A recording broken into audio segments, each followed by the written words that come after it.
Don't. Hey, yeah. Don't. Hey, yeah. All right, ladies and gentlemen, we do thank y'all this morning. My guy Mel's not with us today. He has some personal issues he got to take care of. So I'm doing the show today by myself, and I do appreciate everybody for logging in. We got my guy Brian Lewis on here, who's an electrical engineer, and he has a vast majority of life experiences with his business and other things as well. So I'm going to get started off. I'm going to start off with our regular intro. With as a black man, I know what it feels like to feel alone. I know how it feels to be told that I'm not good enough, nor that I'm not here for your entertainment. I'm not a rapper, a ball player, a celebrity. I'm a human being. As a black man, I'm told to man up when I have feelings ignored, when I speak my pain. Hopefully that things will continue to disappoint. They often remain the same. As a black man, I am strong because I have to be the life will gullible up the weak and the pain. Trauma I suffered has humbled me to become a better me. It is as a black man that we stand our ground. We speak our truth. We go after what we want, regardless of the pain we've been through. We quit for no one and inspire others to be themselves, to become greater. We owe it to ourselves as black men. So once again, we thank y'all for coming on. Brian, it's my pleasure to have you on, man. Pleasure to be here, my brother.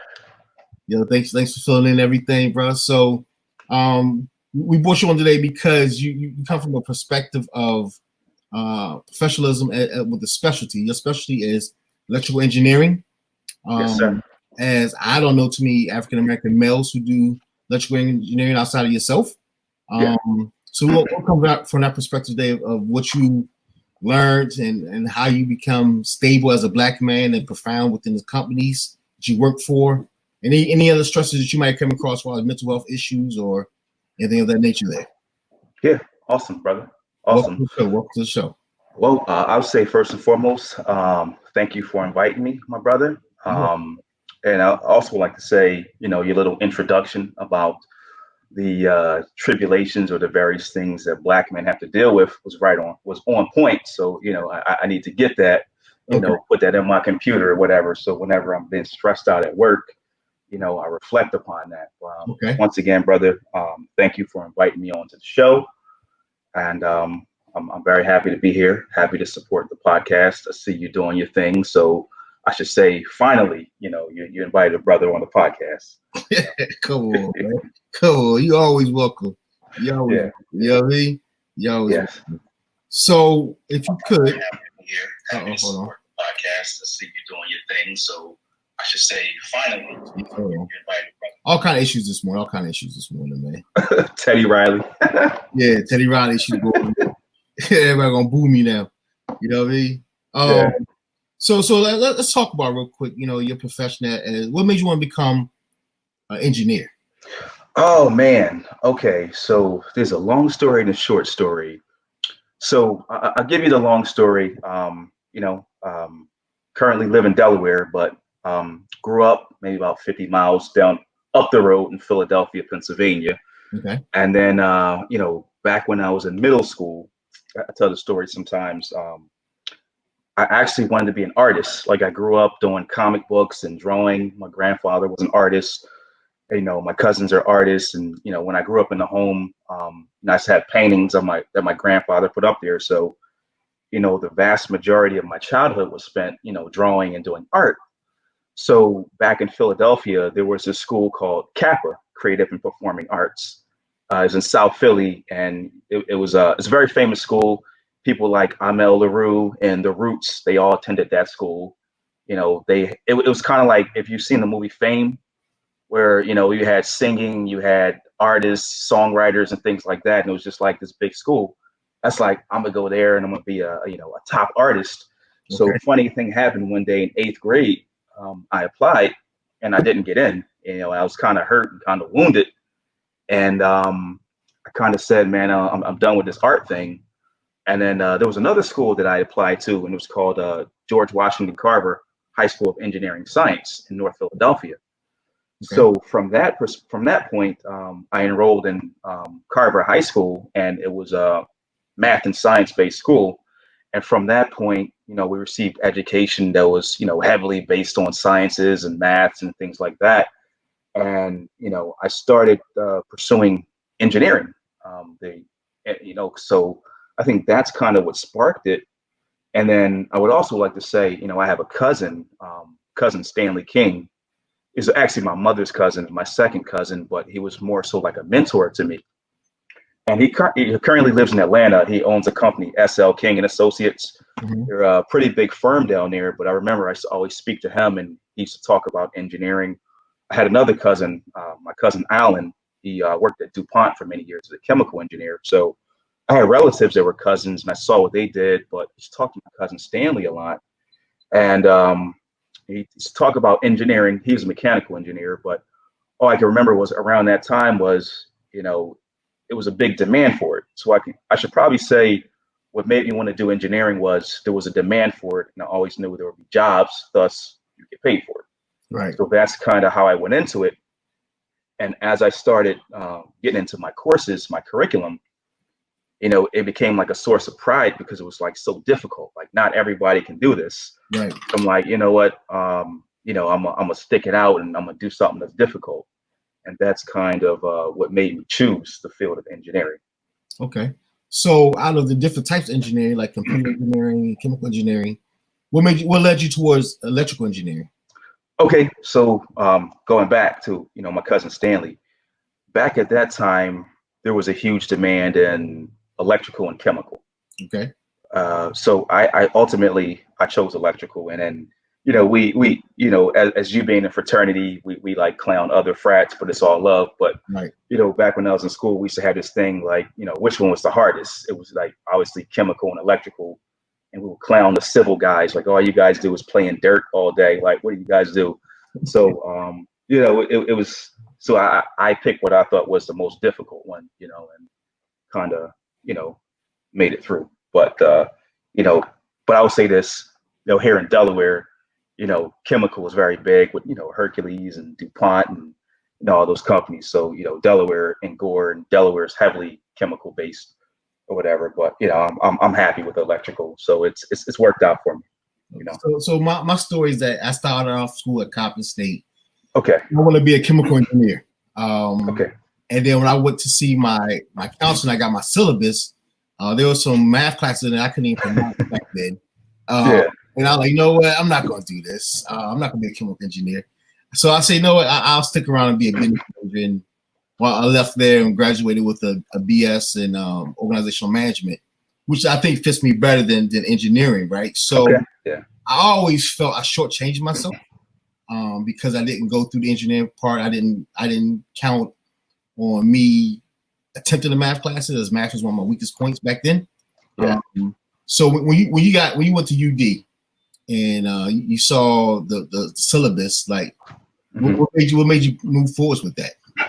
Okay. Well, I will say this. Another short tidbit. Before UD, I actually my story was similar to yours. I started at Lincoln University, Okay. so I had the HBCU experience. Right. From Lincoln University, the funny thing about HBCUs is we all look the same, so they're not coming up with no money. Right. So unless you like a high school star, you paying out of pocket. So I did the thing at Lincoln, and they wasn't coming with no scholarships or nothing. So I was like, and more importantly with them is Lincoln University actually doesn't have an engineering curriculum. Okay. They have what you call pre-engineering, which is it's an agreement with about 10 to 15 other colleges where you do 3 years at Lincoln and then transfer to another school and do your final 2 years and you graduate with 2 degrees. So you graduate with a Bachelor of Arts from Lincoln and an engineering degree from whatever school, whether it be Penn State, Lehigh, University of Delaware, etc. So I said, well, why don't I just cut out the middleman and just go to a straight engineering school? Right. But before I did that, I went to Community College of Philadelphia. And what that did was, that allowed me to grow up and figure out what I wanted to do. It allowed me to save money. So when I'm at community college, or CCP is what we call it, I went there and I knocked out all my math and all my science and physics classes so that I could just transfer to another school, a 4-year school, and then concentrate on the engineering classes. Right. So I did majority of my math and science at Lincoln and Community College Philadelphia, and then went to UD. But to piggyback on what you said is, my experience was kind of similar, because even though I went to a good high school, I would say that I don't recall fully applying myself in high school. So, or you can say I did just enough to pass, and I didn't take academics seriously. So I remember I, I did the before you enroll in college, you have to take a class, English test and math test. So Right. crazily, I placed calculus and math. So I'm at Lincoln University in calculus class, and I'm going through this stuff, and I'm like, damn, I don't remember this in high school, or I didn't pay attention. Right. So it was rough, and I found that I literally had to go back and relearn everything that I was supposed to learn. So I'm not going to say math wasn't my strongest subject. I just plain neglected it and didn't learn the things I was supposed to learn, and my foundation was very weak. Right. So, while I'm in calculus class, I'm working overtime because now I have to go back and learn geometry. I got to learn trigonometry. I got to learn algebra. And, I'm supposed to have already learned this stuff. So, I'm in calculus class, and, not to be too much of a nerd, but I don't know if your listeners are familiar with, binomial expansion and things like that. I'm on an exam, and, I see a squared plus b squared, and I did something all wrong, and I'm like, damn, I really need to go back and learn my algebra. So to be honest with you, brother, I took calculus 1 3 times. Wow. I took it the first time and got a C minus, and I realized, even though I passed it, I don't think I was really, I learned it well. So I took it again and then dropped it, and took it again the third time and passed it with a C. But that third time is what I needed to kind of learn what I needed to learn, and then moved up to Calc 2 and Calc 3 and differential equations and linear algebra and all these crazy math classes. But man, it just got to a point where it was like, well, let me backtrack. Let me tell you a bit about myself. I'm the type of person where if you tell me I can't do something, it kind of invokes something in me. And Mhm. you kind of understand that, the typical black man stuff where someone doubts you or questions you or tries to put you down. You're like, nah, sucker, I'm gonna Right. do it. So naturally, if someone presents me with a challenge, I like to embrace that challenge and kind of, become the master. Right. So it became a point where I went from being weak at math to saying, I'm going to master this, be a master of your universe. Right. So, and then I started to like it. So it's kind of weird. It got really nerdy. I remember like Saturday afternoons where I'm sitting at my desk just doing differential equations all day. Like, yeah, I'm gonna get 100 on that test, baby. Right. Right. I'll make these Chinese boys mad at me. So it got to a point where you turn your weaknesses into your strengths. Right. And that's kind of how I applied that. Well, and I would say in my industry of janitorial services, yeah, to see a man run a business is pretty common, but to see a man doing the work is a rarity, right? yeah, yeah. So my stresses are sometimes I'm competing against people who, let's say 20, 30 years, or their financial status totally different than my financial status. Okay. Which causes a lot of stresses. Then I go in there, I'm an African American male, I'm about 240, I got locks in my hair, I got a little size on me. So sometimes that brings a separation between me and my client. You know what I mean? So Okay. with you being in the engineering field, right, which you're spam of people, like in cleaning business, there's a lot of black owned businesses here in Delaware, right? Yes. There's a lot of similarities from me, right? But with you being in engineering, especially electrical engineering, like what's some of your stresses like when you go to a meeting or a conference, like as far as like do they see you equal, even though you're or are you something that you still got stress and work a little bit harder to get recognition in, or what's the process? So I would say I'm in engineering and I'm in the field of consulting engineering. So, we design facilities, lighting, power, fire alarm, communications, and things like that. So I think initially, there was a point where I would come in and, people would look at you like, who is this guy? And I think I remember doing I did a seminar for Jack and Jill a couple years ago. And, another brother, you might know him in Delaware, Saran Cade, this big dude. Hmm. We're talking about, being a black man in the age of Obama. And we're talking about things. And he mentioned something called a black tax, which is theoretically that the black man has to work, 10% harder than everyone else. Right. And then, I remember that as it applied to myself when I got my first job. And, I showed up, it was very laid back atmosphere, but I would have to be the guy to come in with a tie on. Right. And I think often we deal with that is, you have to be one step above just for them to even treat you as an equal, take you serious. And I would literally get clowned because guys would be in there with like jeans on and things like that. Like, dude, why are you coming here with slacks all day? And why do you have to come in here with a tie on? And, Right. and sometimes we have to do that because, people have their little comments where, oh, you're only here because of affirmative action, or you're only here because of a quota, or this and that, or you don't know anything, and those types of things. So I think I was very self-conscious of that, regardless of how hard I worked to get to where I was. It's like, okay, I got to go in there to be extra serious. And it was actually almost like a stress where, everyone else is joking around and slacking off. And it almost made me come off as like the angry black man because I had to be so serious all the time. And I didn't want to joke around, or I had to wear the tie on and things like that. So, you certainly have, stressors like that. So, that's something I dealt with my first couple companies, when I was living in Baltimore, working in Maryland, where, you would come into the room and people might question you and things like that. But I would say in our field of engineering, you have certifications and certain things. So we have what you call a PE, a professional engineer's license, which is similar to a doctor or a lawyer, becoming an Esquire and having their JD, or a doctor having their MD. So I think, once I got that PE next to my name, it gave me a little bit more respect. But Right. what I also found was when I'm at meetings and you're getting these, I mean, you talked about being in your services, you meet guys that's been in the field for a million years. I'm getting in meetings and you get the old guy at the place who's been there 20 years. And it's almost like someone said what Bruce Lee would say, like, he walk around and cats just want to test him all the time, just because he's Bruce Lee.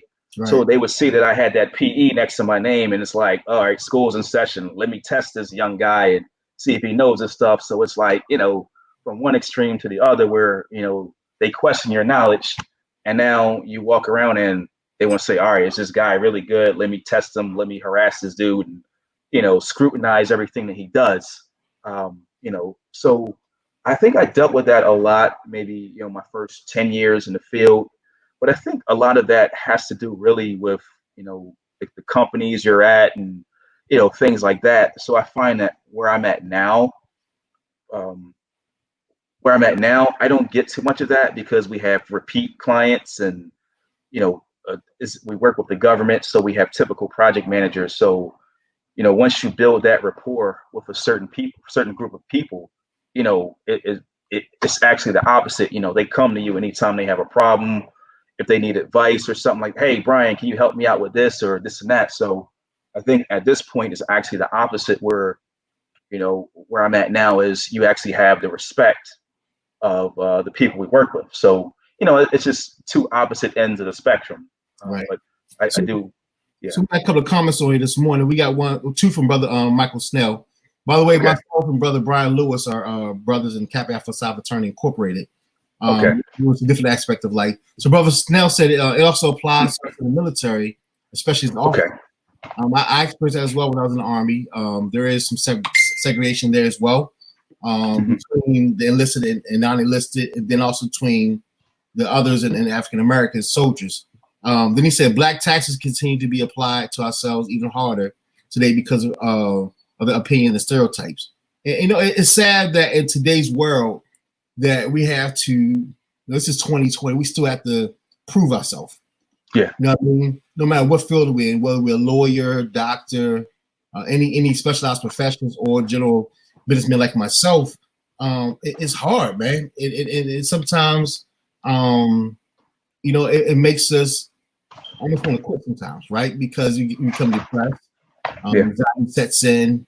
You don't want to get out the bed, even though you might make, let's say you make $200,000 a year, right? So some people, a job is driven to them, or they drive to the job for the money. Mm-hmm. I drive to the job because I like to excel and bring other people along with me, right? So with you being in a facet of work where it's just yourself working, how do you deal with the stresses? I think, myself was, again, I had this sense of pride where it's like, no man is going to mess up my money first and foremost. Right. And no one is going to tell me what I can't do. And I realized that, I got my mother, my grandmother, my family members that are actually, proud of me. So I'm like, I'm not going to disappoint this person by quitting. Or again, when you have the backing of a community and your people supporting you, you're like, yo, this sucker is not going to break me or determine my worth. And I think, we talk about the professional aspect, but also even going back to in college, dealing with certain professors and things like that is, I think once I made it a point that this is something I wanted to do, it was just like, you just have to just, be all in and make it happen. And, I remember, just as much as being in the workforce, being back in college where you have professors that are just looking at you like you're a number, or you remember Rocky IV and Drago, I will break you. Like these guys literally, took like some sorts of pride in like discouraging people and trying to get people to drop their classes and things like that. So, dealing with those things like this, it's like, all right, dude, I done made it out of West Philly, made it out of high school in North Philly.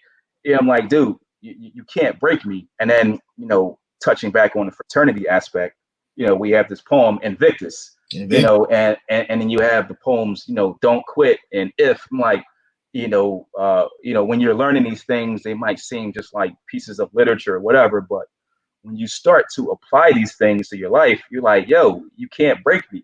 Right.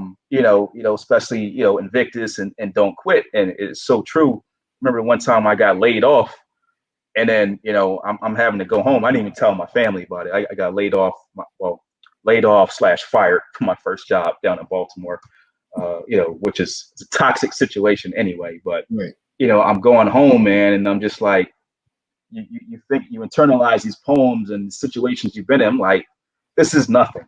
It is what it is, man. Take some time and breathe. And so I think at this point in my life, I'm at a sense of peace. Not to say stress is real, right? And if you don't find some way to deal with it, I realize now. I got a physical last year, and the doctor told me, I'm in there, and she says, blood pressure is cool, this and that, but hey, you have a left ventricular hypertrophy.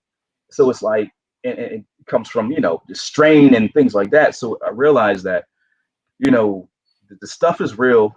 You have to find a way to decompress and deal with it, because as you said in the opening, sometimes we internalize these things and we think as men we have to be strong, and sometimes there's no one to turn to, and you take the weight of the world on your shoulder, and then you like killing yourself on the inside. So I would say you certainly have to learn how to deal with stressors. And I think I'm at a good point of balance and equilibrium, whereas I can say to myself, I know my worth. No one else is going to put me down. No one else is going to mess up my money. And at the end of the day, if you want to go to war, I'm gonna make you quit before you make me quit. So that's kind of like that's kind of like my mentality. And and I think that's something that I had to acquire in school, being one of two or three Black people in the class, where no one wants to study with you, or the professor is waiting for you to drop, and no one is taking you serious. You literally have to internalize certain things, and and not to get off subject. I found certain things that helped me was, if you ever read the book, when I was in community college in Philadelphia, I was involved in student government, so we took a leadership class, and one of the books we had to read was The Prince by Machiavelli. So I think that was a very, very interesting book. It's a very evil book, man, but it kind of teaches you how to embrace certain things and strategize, almost as if you're in real life playing chess. Right. And I think several other books I've read was always The Art of War by Sun Tzu, and then 48 Laws of Power. So when you start to, and this is exactly why, if you go to schools like West Point, these military colleges, they have you reading The Art of War, Right. because it teaches you how to think. It almost like you're in a state of war constantly, and you have to put on your poker face, and you have to let these jokers know, like, yo, you can't mess with me, and you have to think as if it is a war, and you're thinking 10 steps ahead, and you're in the battlefield, and you have to reach your goal, and you have to navigate through all these various obstacles. So I was what you just say about the military is very strong. So I'm an Army vet of 9 years. Okay. Brother also he's a veteran also. He also put on. He said he tell a lot of his coworkers to watch a movie on Netflix called America's Son to get a glimpse of how it is to be a Black man. Right. Okay. Let me write that down. I would say also too, the military prepared me for the mental stresses of war. Okay. In the military settings and the personal life settings. Brother Herb Broadwater said we need a healthy outlet. That's true, Herb. You're right. We had comments on it. Then Brother Snell also said mental illness for us needs to be addressed and not taboo. I deal with depression, PTSD, TBI, high stress, self-inflicted due to fear of failure. Yeah. And Brother Jesse Hall said, he said, I wish I could have heard about this 5 years ago. Well, here's the thing. Mental health and stresses of life has always been around. From the day one of us being incorporated as slaves in the state that we wasn't welcome in, started our mental stress decreasing. Like in the Army, we had to lean on our social networks. And then, of course, you go to platoon sergeant and people that ranks. But a lot of times you do a lot of stuff on your own. So with the stuff that Brother Snell's going through, the depression, that was daily because you were in higher ranks and you can't make ranks because of certain things that you can control, something you cannot control. The PTSD, that's just something that we all get. People even outside the military get PTSD as well. That's why we always tell people always look out to go see a therapist or a counselor to get help with your stresses. Because when I got out the Army, like I was kind of weird, right? Mentally weird because I thought everybody was trying to kill me. Coming back from war, man. In the Army, you're trained to be a killer. They tell you, shoot, don't ask no questions, keep it moving. You know what I mean? Spare no man's life. We got to protect ourselves. And I was in a group of guys. It was 8 of us on a team, and we became very close. Like my group of brothers in my fraternity, life is strong and connected, well connected worldwide. But the military also brought never connected because my life was in that next man's hands. Yeah. You know what I'm saying? I'm loaded down with M60 machine gun, M16. I got a 9mm on my hip because I was an MP. I was heavily loaded. I had weapons for days. My truck was very loaded, but my life depended on their capabilities of doing the job, and they depend on me to do my job, right? So that stress was unbelievable. Then that transitions to the business world. Well, I was in investments. It's not too many African American males doing investment. That was very stressful. I look around and I'm in the, we're in a group setting, and there's maybe 1 or 2 Black people in it, and the other Black person at that time was a female. It brings in a whole nother dynamic. So not only are we being minimized as men in the facilities, now we got women being minimized as well. You know what I mean? And it was hard. Also, too, we got a phone number that you can call in, 302-747-8203. Like to hear your thoughts as well, and we appreciate everybody streaming, watching us this morning. Bro Snell, Bro Snell, you need to call in, bro, so we can talk to you. The stress relieving is extremely therapeutic. Reading feeds the mind, open up enlightenments. Garden exercise, meditations, and are monumental. He's right. So we do have to, like Herb said, we do have to have somewhere mentally where we can go away, right? Yeah. So when I worked as an investor for the bank up in Wilmington, I had an hour ride home. I throw some jazz music on, put my phone on mute. I call my wife, let her know I'm coming home. She know my routine. She know I'm not going to answer the phone. Put my phone on mute. Mm-hmm. Drive home, just try to depress my mind, get through the stress of life, right? But some people don't have that, right? So Yeah. if you be in the field of engineering, you come out your office, came out this big meeting, you're the only black guy in there. Like, how do you deal with your stress, like, as far as compressing it? So when you go into your lovely wife, that you're not snapping or. Oh man. So I think that what you said is a good point. You know, same thing. I got about a maybe 30 to 45 minute ride home. I got my little USB drive with like gigabytes and gigabytes and gigabytes of audio books and things like that. So I think sometimes rather than listening to music, I'll listen to a nice audio book, whether it be, The Godfather, or I got the Bible in there, or, I'm listening to Jurassic Park or Flowers for Algernon, or even, like I said before, 48 Laws of Power. And I think, those things will typically calm me down. But also, it's just coming back to understanding your worth. Now, granted, some people can't have that mindset because the next man or the next hater might have some type of power over you where, they're trying to destroy you or get you out your position. So, I'm at a point where if someone comes at me, um, you know, I'll go back and, state how I feel. And I'm lucky at a point where I have my supervisor will back me. Mm-hmm. And then, the people at my company will back me, will say, okay, he did his due diligence. This is why he came to this decision. And then we'll come back like that. So I think, you talked about before having a support network.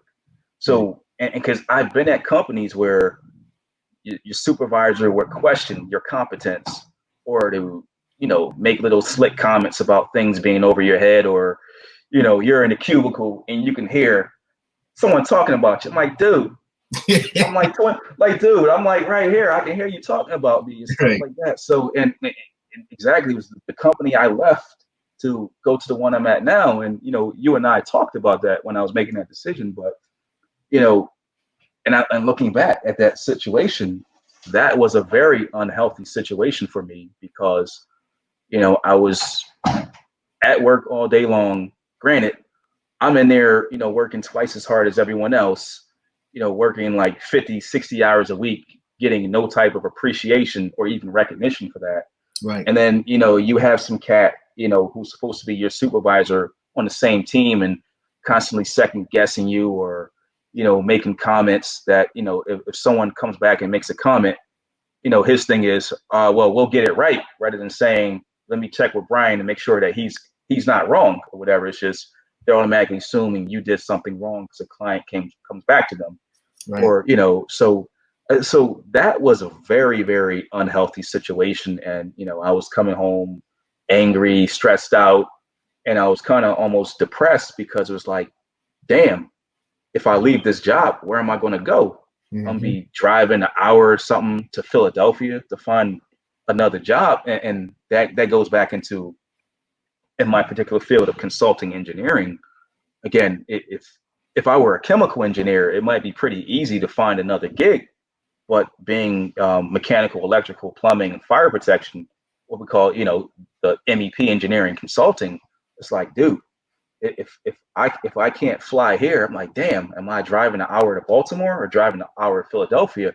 And you have that stress where you put up with a lot more than what you should put up with because you may have a family. It's like, look, I got a family, I got bills.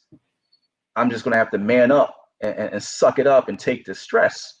And it's very unhealthy. So you got to learn how to decompress. And thinking back to that situation, it was a very, I'm not going to say a dark time because I wasn't like, at a point where I was suicidal, or whatever. But it was like, I am coming home, bitter and depressed, and you kind of you working night and day for a bunch of people that don't appreciate you, and it has a deteriorating effect on you. Mm-hmm.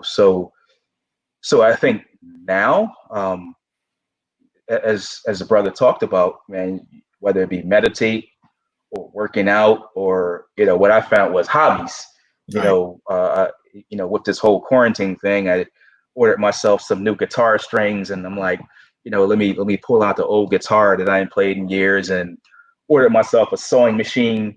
Fortunately, a lot of other people had the same idea, so they're all like on back order, So I was like, damn, should have probably ordered that back the first week in March when I saw it available. So I did order my sewing machine. It should be here probably another 3 weeks or so. But I mean, you got to find things for you. I like to do things like refinishing shoes in the basement. So, find something, whether it be artwork or, feeding birds out in the back, or, building something, or something for yourself, something that you can enjoy for yourself, and just kind of decompress and relax, man. So look, we got some great comments as well, and I always thank my brothers at Capital Alpha Psi Fraternity Incorporated about their support. Like Brian's my brother. We got some brothers on here as well. Just also, he's asking a question we asked earlier. Just let whenever you have a question about something, man, just ask it. To yourself. Brother Ronald Garcia, a very, very good brother that I love very dearly. He said he was a psychotherapist for 14 years. He said, imagine treating others while handling your own bipolar. That's tough.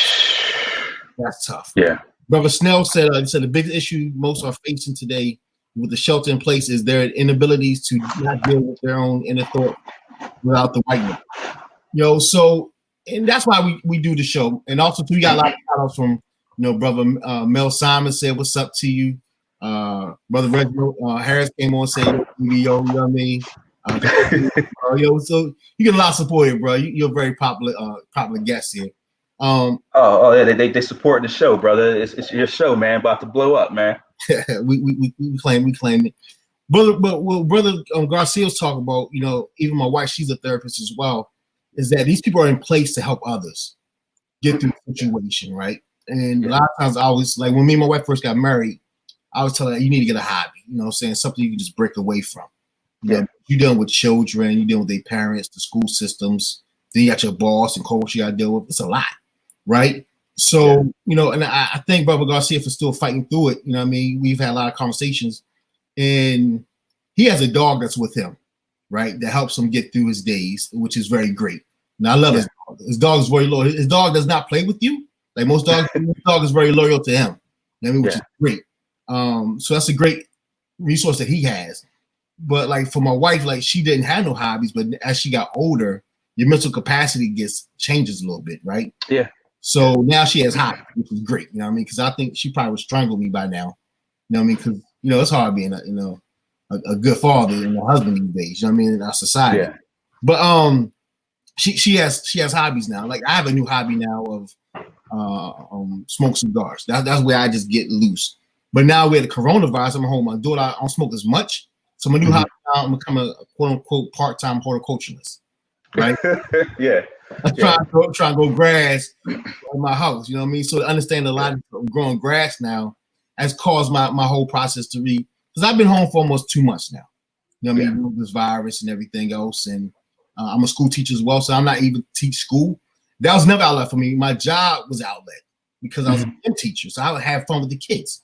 You know what I mean? That was my stress for the day. Now I'll leave that and go deal with my business as well and my staff. But with it being COVID, I'm glad you said it earlier. Like, I wonder how people who do have some mental health issues going on that they know about, how they dealing with it.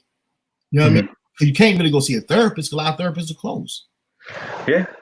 I mean, that right there is beyond my realm, which I'm glad Brother Garcia is on. But I can only imagine having those issues and then having stressors, whereas you stuck in the house and someone is just like poking you, man. It's just like, so, again, I got my basement time.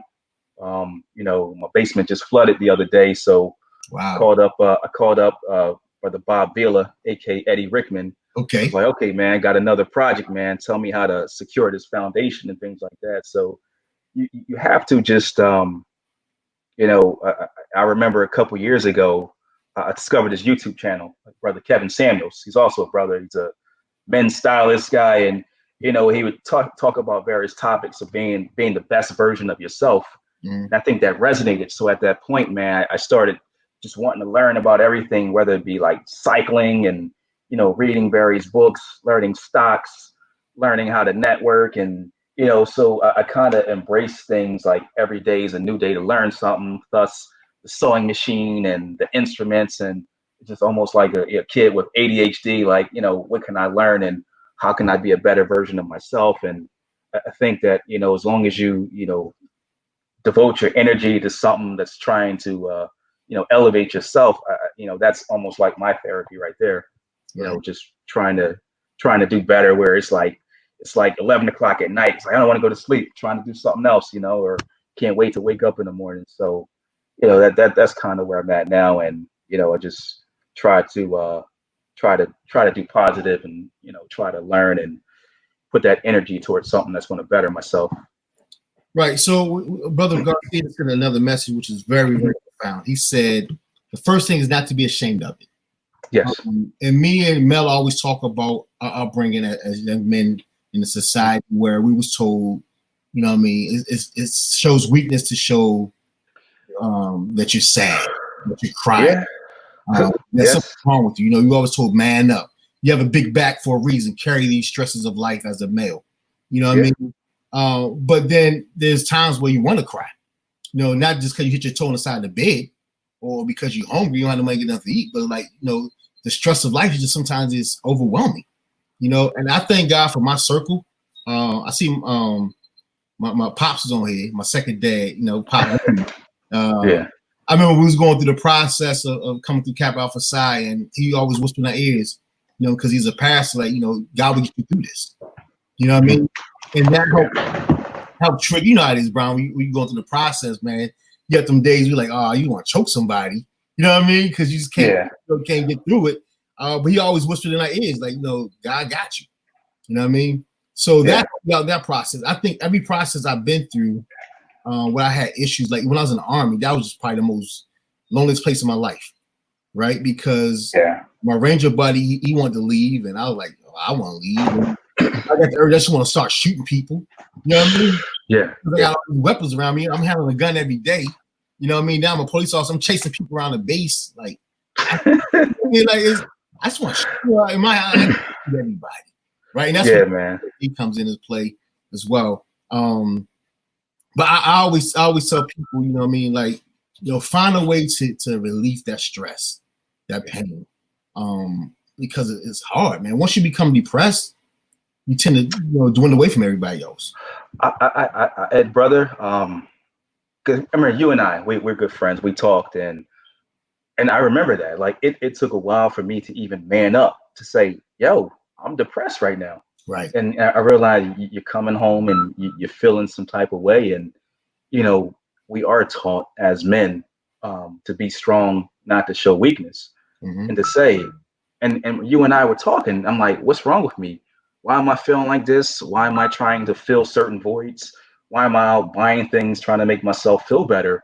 And it took a while for me to say, yo, I'm like depressed. I need to talk to someone. I need to figure out why this is and, get this resolved, man. So I would say, I've never said it before. Thank you for being there for me, when I was going through that point. And, to go back is first step is, man, you got to acknowledge that something is there. And and I hope that, people have individuals in their circle, in their corner to be there to help people because, again, going back, I could have been depressed and, I could have had someone say to me, hey, stop bitching. Or, you might have had the wrong person in your life at that point. It could have went a whole different way, man. Right.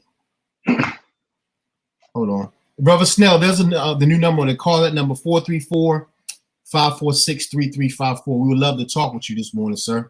Once again, that number is 434-546-3354. He just put another note up here that, he's saying depression is real. Yeah. And I think, I used to tell my dad, like, I wasn't feeling well because he wanted me to rest. Right? I ain't like wrestling. You know, I'm in there with all these dudes, and you know what I mean. It wasn't fun. You know what I mean? When I come over try to talk to him about it, he's like, "Well, you can be all right, son." You know. Then his thing back in the day was that you know what I mean. Oh, hold on. As a Black Man podcast, this is Joseph speaking. Hey, Joseph, this is Michael. How you doing, sir? I'm fine. Yes, sir. How can you help us out today? What you got for us? I'm listening, brother. I just want to give you your kudos for bringing up the topic that's not talked about enough in our community. Right. So that's the reason why me and my guy Mel created this podcast, because we grew up with a lot of mental anguish that was not able to talk to nobody about, right? And I grew up in the projects of Baltimore where we didn't have money for no therapist. You know what I mean? We had the result of the older man on the corner who was alcoholic and a druggie. You know, A lot of wisdom, though, man. We had to learn, have the lessons learned from people who failed to not do what they do. Right. That was our purpose. Right. So, and I've been following you for a while, and I appreciate you, Brian. You and Brother Snell to get together. Brother Snell does a lot with fashion. Okay, awesome, yeah. But so, how was you able to handle the mental stress when you was overseas? When you're in the military and you try to create a business as well, and you're an officer. Like, how was you dealing with your stressors? Well, that was the key there. It was like I would walk into a room and I would be like the only Black officer. Right. So all of a sudden, all eyes kind of pivot on me. I would make a comment, and I would get like these little snippet remarks from here and there.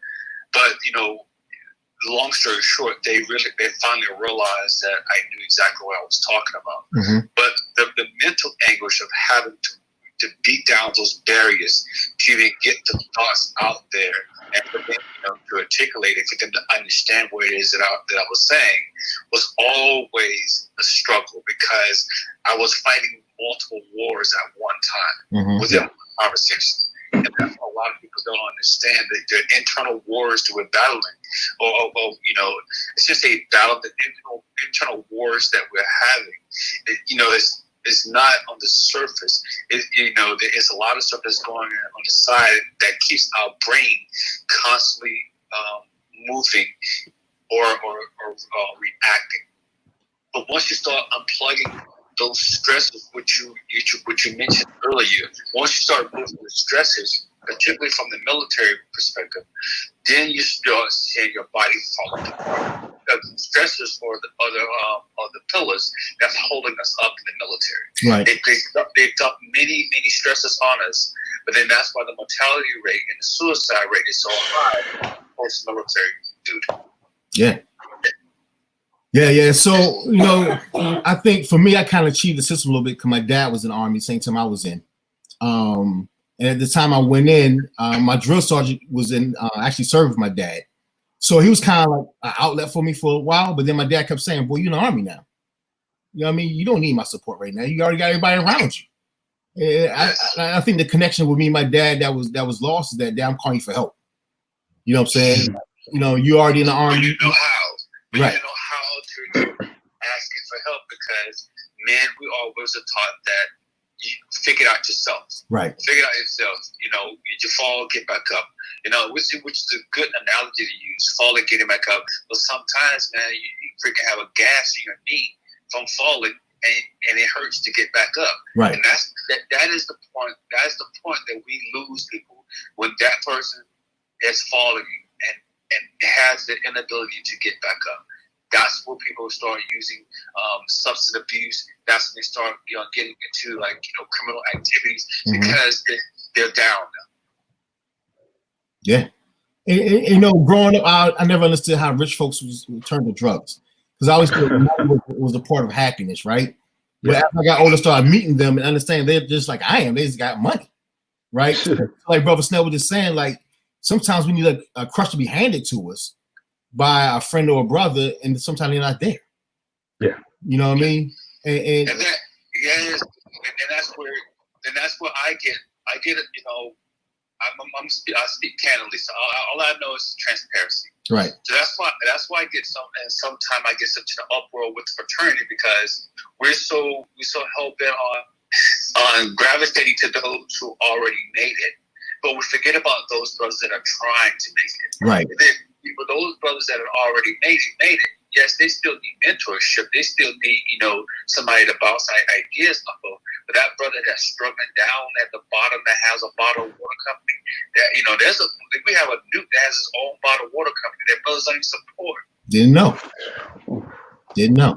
So now when I talk to people like that, and they're frustrated, it's like, well, your brother Snell, you and Hobart and all that, why are we not, why are we so dysfunctional? As brother said, it's bigger than fraternity. Because when you talk about culturally speaking, we have a hate against hate mentality when it comes to black on black. Right. I don't know the solution to it, brother. I wish I had a magic wand that I could point a finger on it and say, this is the root cause of it. I don't know the answer. But until we address that elephant amongst ourselves and cut out all the white noise, all the stuff that's going on around us, until we can get inside of our own minds and our own bodies and our own spirit and understand our true identity and open up that that third eye, we're still going to be wandering around hopeless. Yeah. And I think that's the driver for me and Mel with this podcast, is trying to give people that getaway, or give them some type of solution to their issues. Like with you, if you need help with anything that you're going through, I'm always here for you, bro. I mean, you have my number, you just call me. If I can help you out, my wife's a therapist. I can always tap on her, like, hey, babe, what can I tell my brother to help him make it through? You know what I mean? Because brother, it was real. I was, again, I'm transparent. I posted this on social media to help other people. I from this overseas, came back to the States. I'm trying to deal with the mentality of young men. Now, I'm not trying to downgrade or talk down on anybody, but the mentality of the men in Carolina, South Carolina, where I was momentarily, I would have conversations about them about short-term, long-term goals, and they said their response repeatedly to me was, "I'm just trying to make it through the day." They had no vision. No vision. So imagine me coming from a quasi position of authority. Right. To now, going and having conversations with people, and everybody think that my life is just perfect. My life is perfect. I'm in a marriage. A deadless marriage for 10 years. But I was in a marriage. That's a whole nother topic, man. Yes. So I'm hearing all that, but I didn't want another man to come into my home and raise my daughters or do something derogatory to my daughter. So right. I weathered the storm for as long as I could. But once I started, seeing the writing on the wall, and was faced head to head with some racial improprieties in South Carolina, that spun me into a deep depression. Right. Contemplating suicide, because again, I'm taking, going away from the military, clothing business, retired from the military, all this stuff going on, but people don't understand. They thought Michael Snell was just the best thing since sliced cheese, because I'm always look good, I'm always, fly, all that stuff. But internally, they didn't know that I was a shell of a person. And what helped me through all of this was making it, going to a therapist, having a heart-to-heart conversation with her, and then making a decision to depart ways with my ex. Right. That was the catalyst. And from that point on, through meditation, proper diet, eating to live, exercising, and yoga, brother, that's why I'm able to have this conversation with today. If not, man, I would have been 6 feet on the ground. And I thank you for your perseverance and fighting through. You know what I mean? Because we there's so many stresses we have in life. Like you say, we got the job, then we got, you're running a business, then you got your family. I'm glad you're here.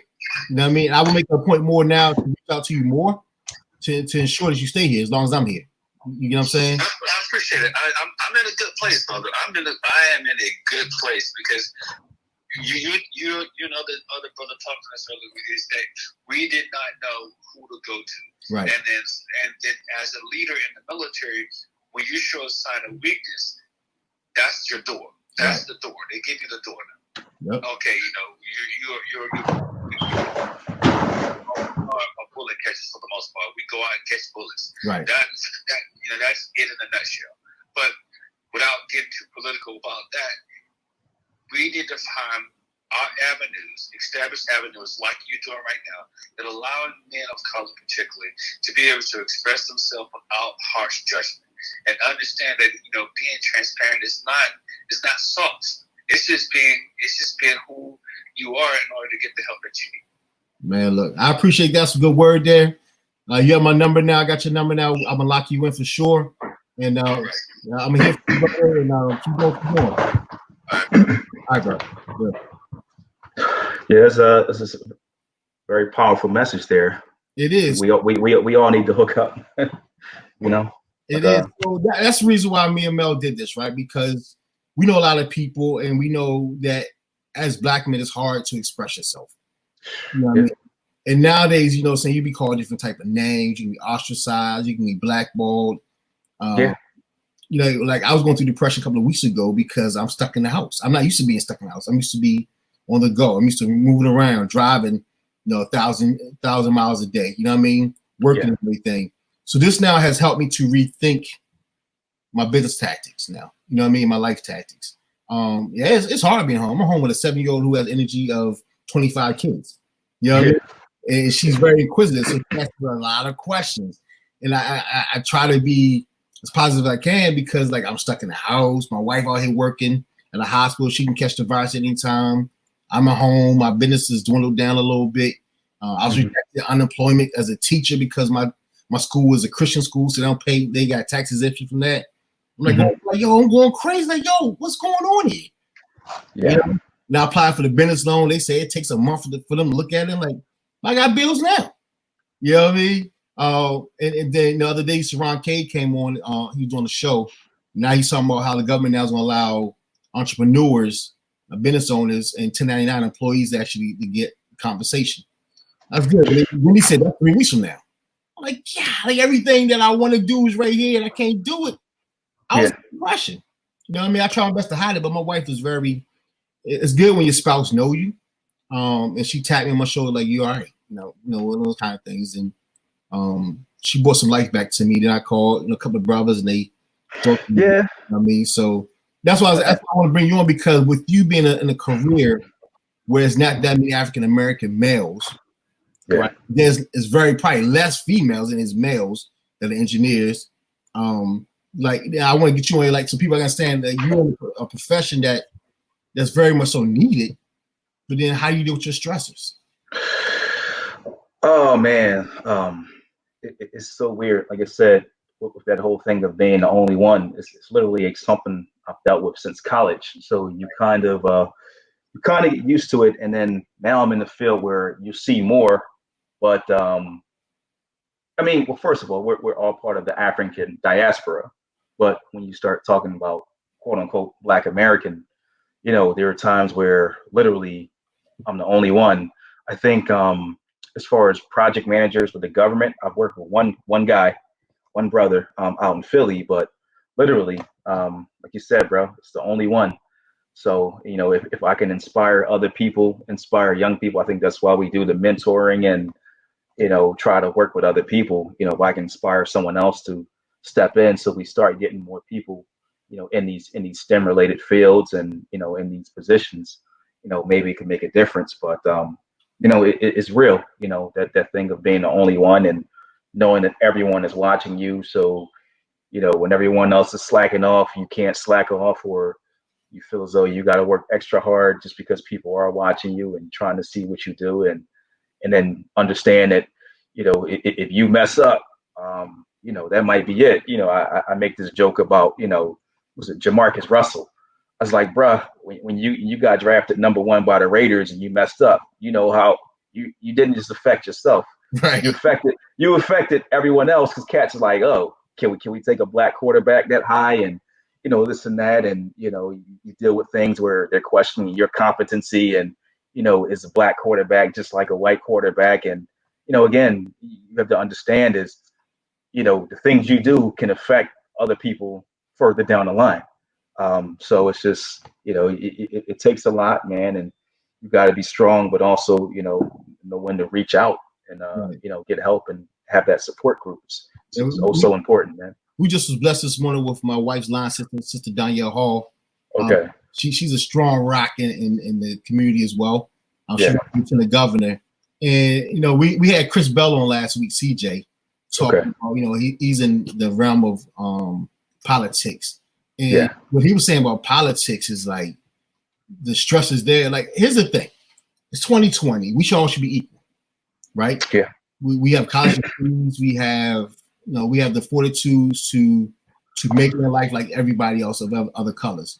But for some reason, we're still the bottom of the barrel, right? Yeah. You look at reports. They saying that it's more African American males graduating with degrees in society, but yet we're fighting for top rated jobs. Now, granted, some of our brothers and other Greeks do hold predominant positions in life, but they're the minority. Yeah. Only place that I feel is in life where we're the majority is in sports. Or the field of entertainment, whether it's music or anything like that. But I think, saying we're doing so much behind the scenes. Like I saw a video the other day of black doctors who are Greek, who are out there fighting this pandemic right now. And I applaud them. I applaud all people who are fighting and working. As I'm at home, I'm not working right now. I'm at home. But the people who actually have to be out there in the field, putting their lives in jeopardy to keep us alive, I applaud them. But the fact that, I had to see a video of doctors to know that there are African American doctors out there that are working. And then mental health is another field where I ask my wife a lot of times, how many blacks you see? There's more black females now as time goes on, but there's less black males. Yeah. My aunt said religion and mental health is where there's a balance. I think it should be across the board. And I guess I'm a big dreamer. I think we all should be equal. That's my fortitude. I think we all should just be the same. Nobody left no different than us, except for maybe the ancestors might left them a couple of dollars. You know what I mean? They help them, move forwards. But that's what I'm trying to do with my business: make it something that's passed along for legacies. Because when they die, we get bills. That's what Brother Lamar Boyce always says, man. Legacy planning. Yeah, we should leave something positive for our people. You know what I mean? Yeah. Unfortunately, my student loan is going to beat my wife up. When God takes me home. But outside that, I feel as I should be more stronger financially, to where when God takes me, that should be in a better place. So I got some work I gotta do, as we all do. You know what I mean? But it just sucks, man, that you wake up every morning knowing you gotta go outside, you gotta fight. Yeah. You know what I mean? When you go to your job, you gotta fight to be a predominant employee. I had to fight to be a predominant business. I don't mind fighting. You know what I mean? That's why it's tough though, bro. It's tough, man, and it's tough, man. It's tough. Brother Lee just came on. Lee McCollum, like he's in HR. We got brothers that we know. Like Saron Cade is like a very good friend of ours. This guy, he's in charge of the Department of Labor for Delaware. Imagine what he goes through. They already started criticizing. Oh, he's young. He's not even 40 years old, and he's a part. Why not? You know what I mean? Why he came today?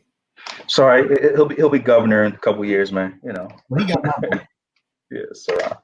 Big man. Brother Snell he said, I think we focus too much on religion, enough on financial responsibilities. Brother Snell, once again, you hit another home run. That's something we always talk about, because when I was growing up, my dad's famous phrase was, "Put on my credit." Right? I played, oh, that's hot. Put on my credit. You know what I mean? Yeah, that's what you do. Put on my credit. Now, knowing the fortitude of how credit controls our life. That's exactly when they came up with I put this stuff in the when it came with the fact that you have to have. I feel like ESPN. Hi, Hyacinth. When it came with the fact that we had to use a debit card or rent a car, that they check your credit score. That's crazy. Like, you can have $10,000 in the bank, but the credit score is not high enough. You can't rent a car. You know what I mean? That's when I saw that, like, this is amazing. If you don't have a credit card, you're right? Yeah.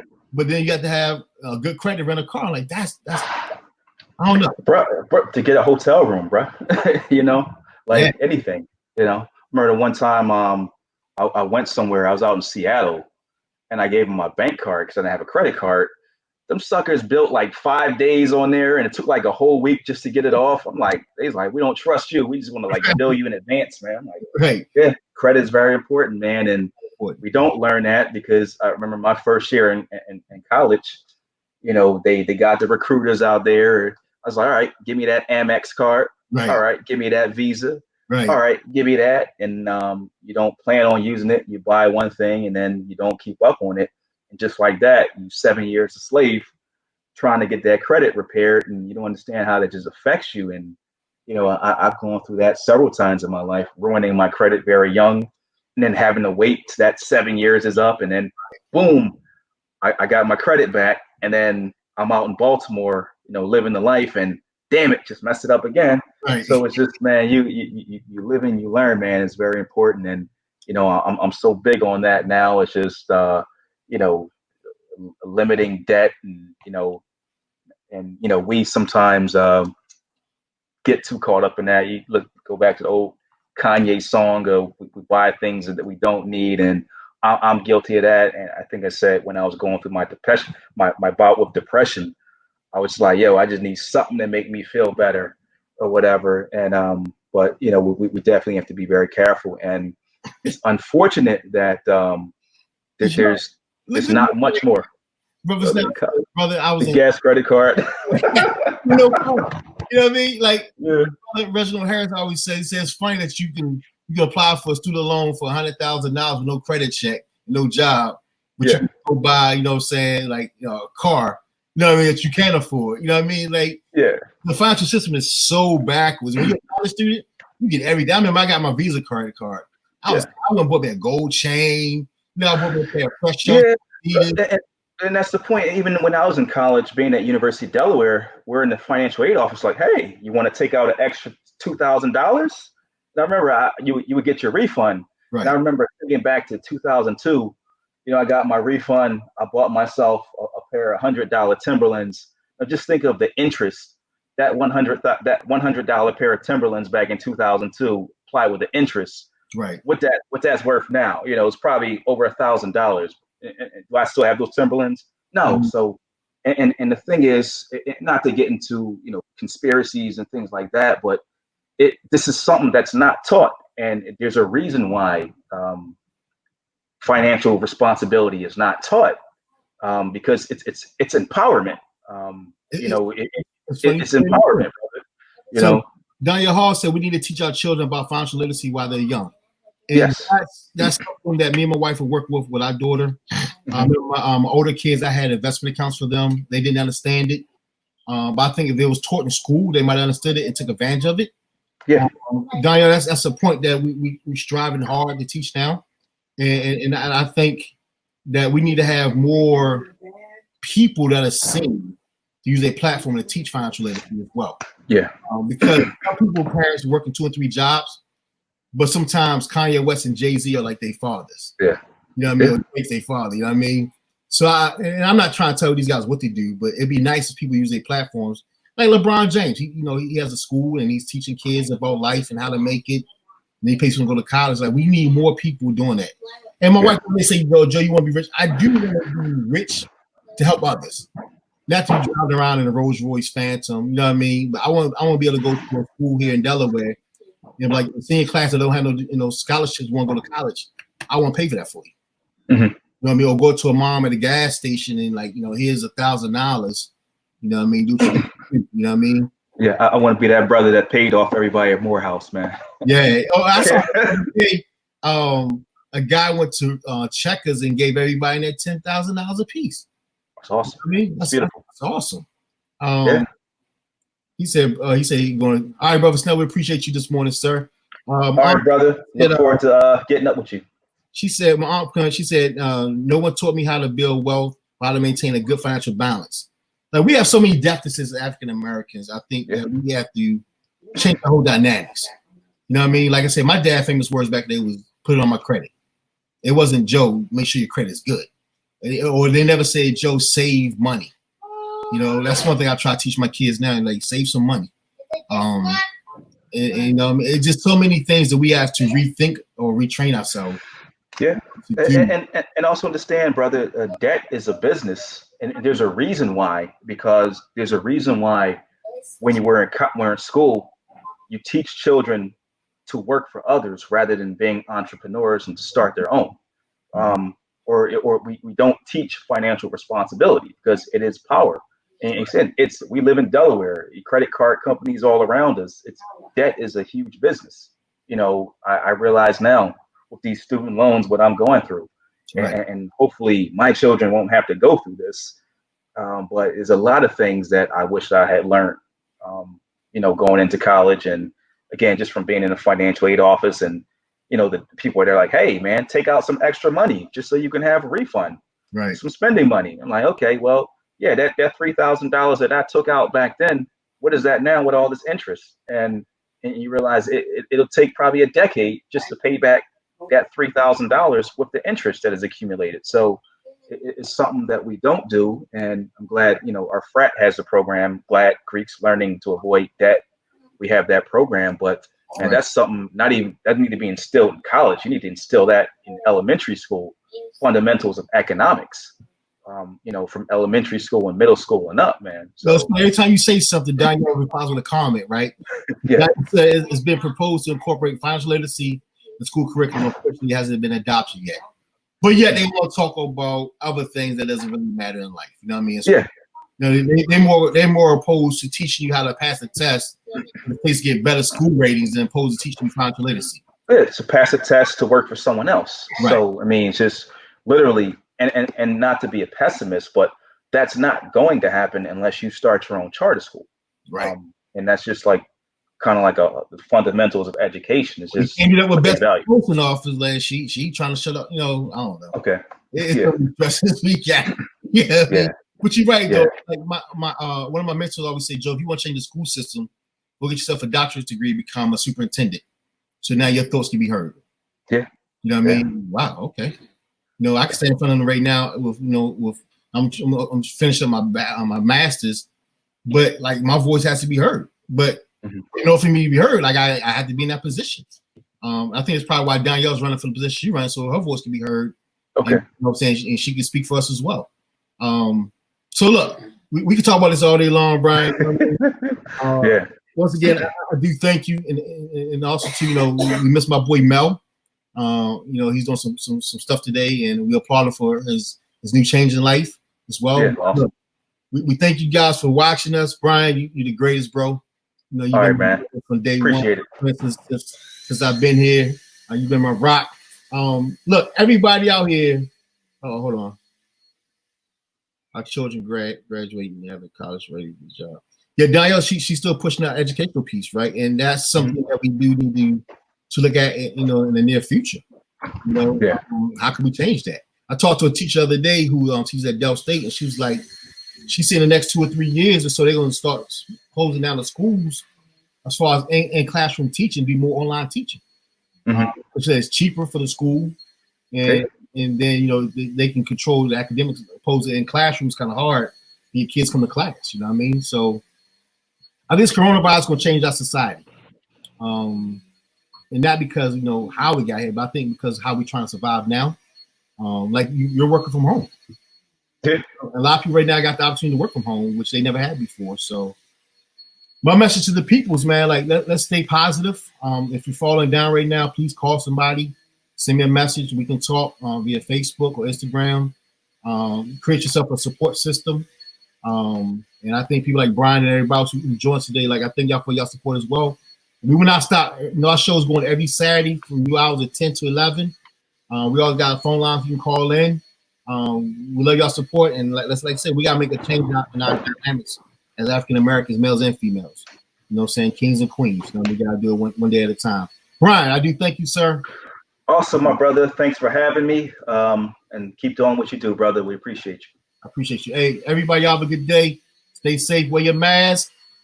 Put your gloves on. Be smart out there. Use your head. Don't let you be in boxed in. You know, make you do some crazy things. We love y'all. Talk to y'all next week. Bye bye. Don't.